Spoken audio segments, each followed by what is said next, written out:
بسم الله الرحمن الرحيم. الحمد لله وكفى وسلام على عباده الذين اصطفى، أما بعد، فأعوذ بالله من الشيطان الرجيم. بسم الله الرحمن الرحيم.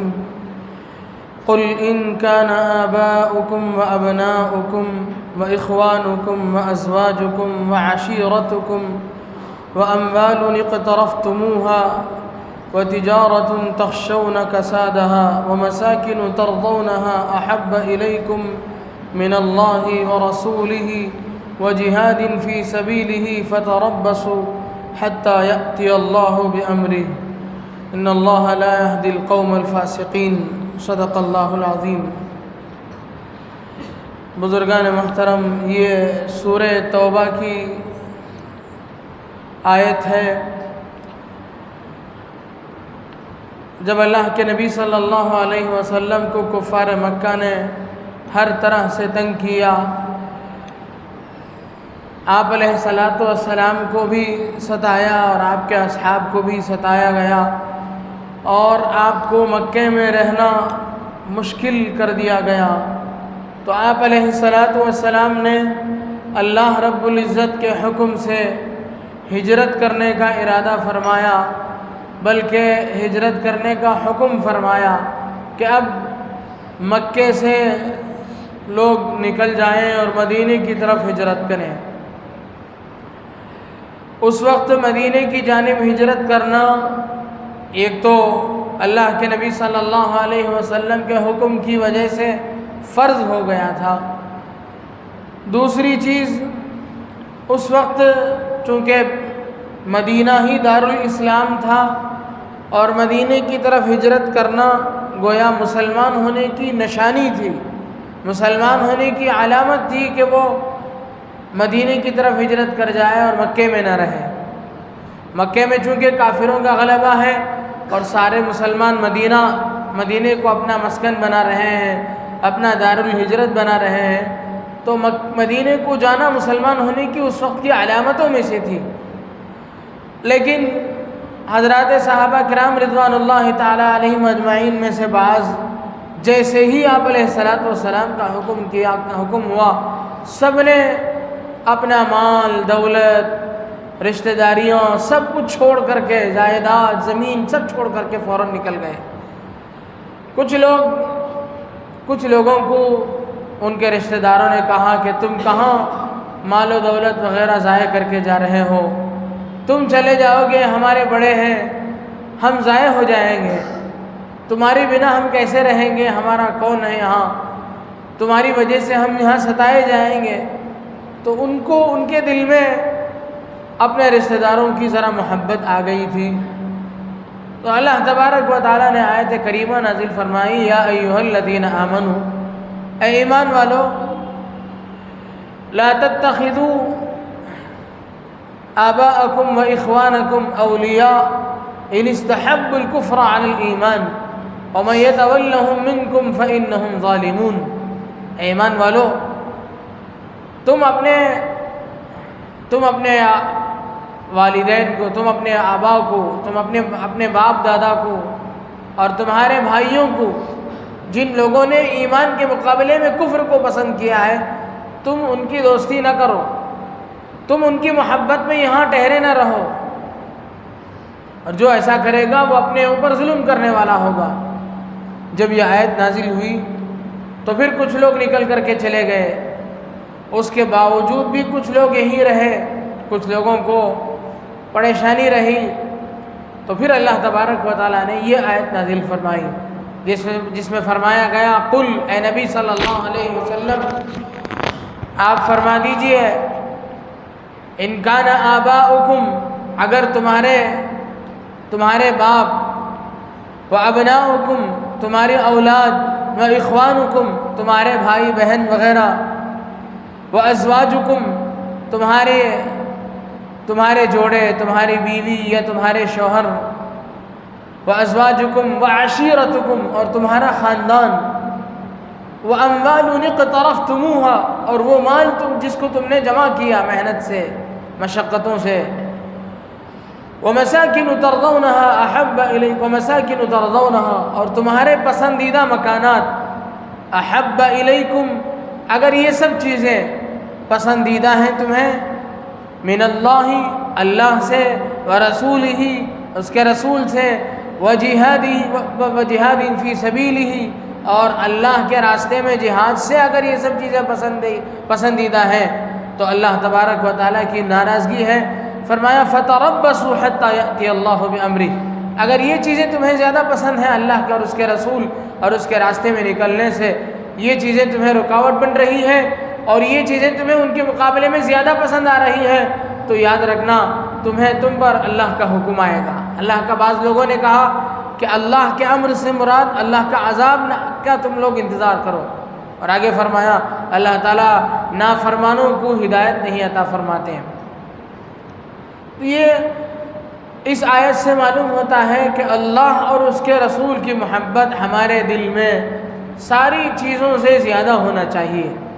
اللہ کے نبی صلی اللہ علیہ وسلم نے ایک حدیث میں فرمایا لا یؤمن احدکم، تم میں سے کوئی اس وقت تک کامل اور مکمل مسلمان نہیں ہو سکتا ہے حتی اکون الیہ، حتیٰ کہ میں اس کے نزدیک، من والدہ، اس کے باپ سے، اس کے والدین سے، وولدہ، اور اس کے اولاد سے، بلکہ والناس اجمعین، بلکہ سارے لوگوں سے زیادہ میں پسندیدہ نہ بن جاؤں، اس وقت تک تم میں سے کوئی کامل اور مکمل مسلمان نہیں ہو سکتا ہے۔ ایک دوسری حدیث میں فرمایا لا یؤمن احدکم حتی یکون ہواہ تبعا لما جئت بہ، اس وقت تک کوئی تم میں سے کامل و مکمل مسلمان نہیں ہو سکتا ہے جب تک کہ میں جو دین لے کر کے آیا ہوں اس کے تمہاری خواہشات اس کے تابع نہ ہو جائیں۔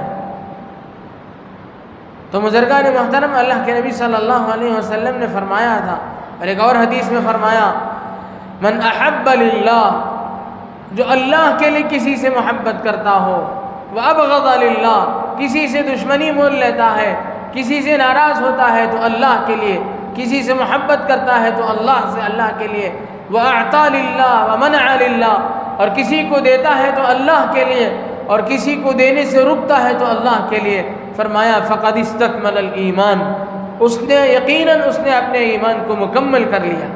تو ہمارا ہر کام اللہ کے لیے ہونا چاہیے، اور دنیا کی ہر چیز کی محبت اللہ کی محبت سے مغلوب ہونی چاہیے۔ اللہ اور اس کے رسول اور اس کے راستے کی محبت ہمیں ساری چیزوں سے غالب ہونی چاہیے۔ ہمارے دل میں اللہ کی محبت ہو، اللہ کے رسول کی محبت ہو، اس کے مقابلے میں کوئی چیز دنیا کی بڑی نہیں ہے۔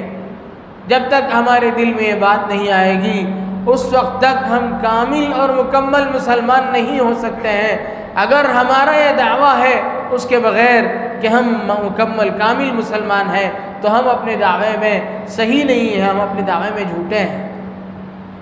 اللہ کے نبی صلی اللہ علیہ وسلم نے اپنے صحابہ کو ایسا ہی بنایا تھا، اور اللہ کے حضرات صحابہ کرام رضوان اللہ تعالی علیہم اجمعین نبی اکرم صلی اللہ علیہ وسلم کے عاشق زار تھے، سچے عاشق تھے، آپ سے بڑے ٹوٹ کر محبت کرنے والے تھے۔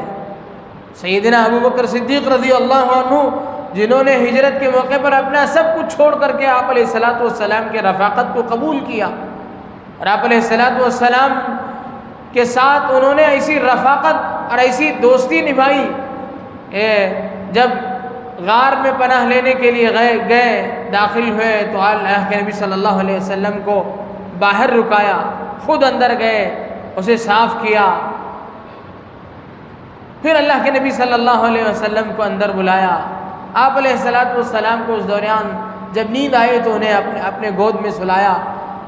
ایک سوراخ تھی جس میں سے ساری جگہ کو بند کر دیا، ایک سوراخ باقی تھی جس میں کچھ کیڑے مکوڑے کے آنے کا اندیشہ تھا، تو وہاں اپنے پیر کو رکھ کر کے بند کر دیا۔ تھوڑی دیر کے بعد ان کو ایسا محسوس ہوا کہ کوئی چیز کاٹ رہی ہے وہاں۔ دیکھا تو ایک بچھو تھا جو ان کے پیر میں ڈس رہا تھا۔ تکلیف انہوں نے برداشت کی، لیکن اللہ کے نبی صلی اللہ علیہ وسلم کو جگانا اور آپ کو اٹھانا برداشت نہیں کیا، پسند نہیں کیا۔ چنانچہ اسی حال میں رہے، لیکن تکلیف چونکہ بدنی تکلیف ہے اور قابل برداشت نہیں تھی، بچھو کا جسے بچھو نے ڈسا ہو وہی جانتا ہے اس کی کیا تکلیف ہوتی ہے، تو اللہ کے نبی صلی اللہ علیہ وسلم کو انہوں نے جگایا نہیں اور سہتے رہے لیکن تکلیف کی وجہ سے ان کی آنکھوں سے آنسو نکلے اور حضور اکرم صلی اللہ علیہ وسلم پر گرے، تب اللہ کے نبی صلی اللہ علیہ وسلم بیدار ہوئے۔ آپ نے پوچھا ابو بکر کیا ہوا؟ انہوں نے کہا کہ کچھ نہیں یا رسول اللہ، کوئی کسی کیڑے نے کاٹ لیا ہے، دیکھا تو وہاں زہریلا جانور تھا۔ اللہ کے نبی صلی اللہ علیہ وسلم نے پھر دم کیا اور اپنا لعاب مبارک وہاں لگایا تو پھر انہیں آرام ہوا۔ انہی کا واقعہ ہے حضرت سیدنا ابو بکر صدیق رضی اللہ عنہ کا کہ ایک مرتبہ کعبۃ اللہ میں انہوں نے کھڑے ہو کر کے اعلان کیا کہ اللہ اور اس کا رسول ہی حق ہے، کلمہ زور سے پڑھا تو لوگ چاروں طرف سے ٹوٹ پڑے، لوگوں نے اتنا مارا کہ ان کے جان کے لالے پڑ گئے، لوگوں نے ایسا محسوس کیا کہ وہ ختم ہو گئے۔ پھر بعد میں ان کو اٹھایا گیا تو جان باقی تھی، مشکل سے ان کو گھر لے کر کے گئے، جا کر کے ان کو سلایا گیا، ان کی مرہم پٹی کی گئی، ان کے آرام کا خیال رکھا گیا۔ شام تک لوگوں نے ان کو آواز دیتے رہے لیکن ان کی بے ہوشی ختم نہیں ہوئی۔ شام کو ہلکا سا افاقہ ہوا، ذرا سا ہوش آیا تو گھر والوں نے اصرار کیا کہ بیٹا کچھ کھا پی لو، تو انہوں نے کہا کہ جب تک میں اللہ کے رسول، میں نے دل میں ارادہ کیا ہے، میں نے اللہ سے وعدہ کیا ہے کہ جب تک میں اللہ کے نبی کے دربار میں نہیں پہنچ جاؤں گا تب تک کچھ کھاؤں گا پیوں گا نہیں۔ چنانچہ ان کے گھر والوں نے ان کو سہارے سے اٹھا کر کے ان کو سہارے سے اٹھایا اور اللہ کے نبی صلی اللہ علیہ وسلم کے دربار میں لے گئے۔ آپ علیہ الصلوۃ والسلام نے کہا ابو بکر کیا حال کر لیا تم نے اپنا؟ آپ نے ان کا بوسہ لیا، ان کو چوما۔ تو یہ محبت اللہ اور اس کے رسول سے ہمارے حضرات صحابہ کرام رضوان اللہ تعالی علیہم اجمعین کے ہاں تھی۔ عروہ ابن مسعود ثقفی بعد میں مسلمان ہو گئے تھے، پہلے وہ غیر مسلم تھے، تو اسلام میں جب تک داخل نہیں ہوئے تھے اس وقت کافروں نے ان کو اللہ کے نبی صلی اللہ علیہ وسلم کے دربار میں جا کر کے حالات کو دیکھ آنے کے لیے بھیجا کہ جاؤ دیکھاؤ کہ محمد کے ہاں کیا چل رہا ہے، واقعی یہ لوگ محمد کے دیوانے ہیں یا ویسے ہی ناٹک کر رہے ہیں۔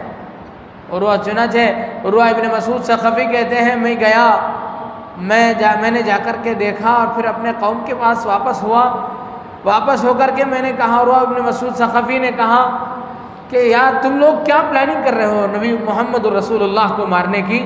وہاں تو کچھ اور منظر ہے۔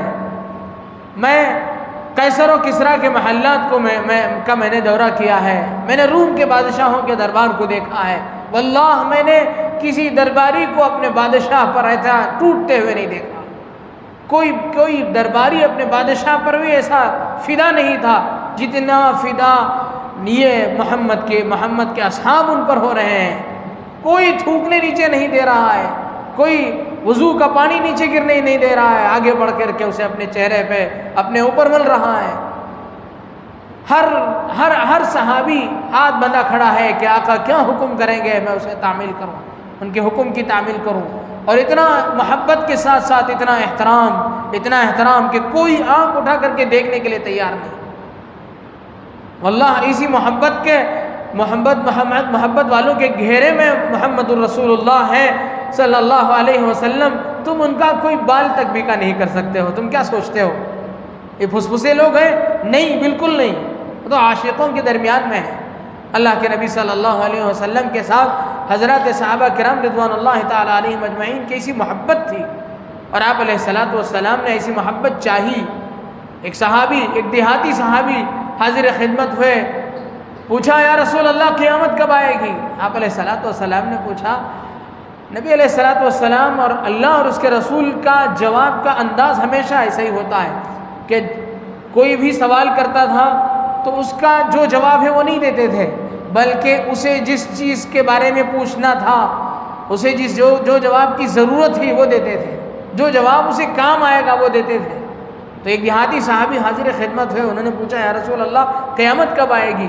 اللہ کے رسول صلی اللہ علیہ وسلم نے ان سے پوچھا، بڑے میاں آپ نے کیا تیاری کر رکھی ہے قیامت کی؟ قیامت کے بارے میں جو پوچھ رہے ہو کیا تیاری ہے تمہارے پاس؟ انہوں نے کہا یا رسول اللہ میرے پاس کوئی اتنا بڑا نماز کا اتنا ذخیرہ نہیں، میرے پاس روزے زکوٰۃ یہ سب عبادتوں کا کوئی بڑا ذخیرہ نہیں ہے، بس اتنی سی بات ہے کہ میرے دل میں اللہ اور اس کے رسول کی محبت ہے، نبی علیہ الصلوۃ والسلام نے فرمایا کہ ہاں جو آدمی جس سے محبت کرے گا، المرء مع من احب، جو جس سے محبت کرے گا کل قیامت کے دن وہ اس کے ساتھ رہے گا۔ تمہیں اللہ اور اس کے رسول سے محبت ہے، کل قیامت کے دن تمہیں اللہ کے رسول کے ساتھ تمہارا حشر ہوگا۔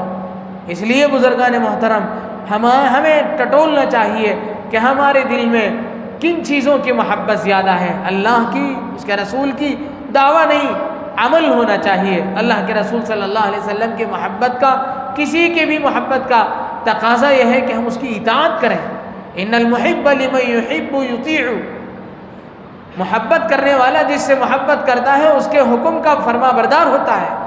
اللہ اور اس کے رسول سے محبت کا تقاضا یہ ہے کہ ہم اس کے فرما بردار ہوں، ہم ان کے مکمل ماننے والے ہوں، اللہ اور اس کے رسول کے احکامات پر چلنے والے ہوں۔ یہ اصل محبت کا تقاضا ہے۔ اللہ تبارک و تعالیٰ سے دعا ہے کہ اللہ تعالیٰ اللہ اور اس کے رسول کی سچی محبت بھی ہمیں عطا فرمائے اور اس کے تقاضوں پر بھی چلنے کی توفیق نصیب فرمائے۔ آمین۔ وآخر دعوانا الحمد للہ رب العالمین۔